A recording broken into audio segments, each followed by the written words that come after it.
میدونی خدا چجوری با تو حرف میزنه و کاراتو راه میندازه و برات کار میکنه؟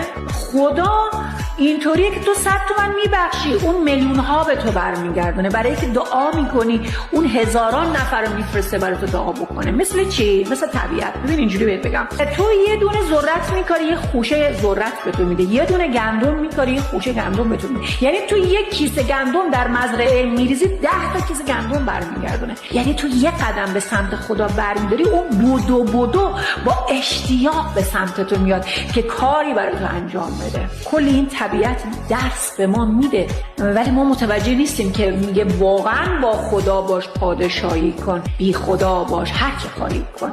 یعنی لحظه به لحظه گره بزنین خودتون با خداوند، لحظه به لحظه صداش بزنین اگر میخواین لحظه به لحظه شما رو سورپرایز کنه. این پست رو بفرست برای عزیزانت تا ارتباط خوبی با خدای خودشون داشته باشن و زیر این پست بنویس خدایا شکرت برای حضورت.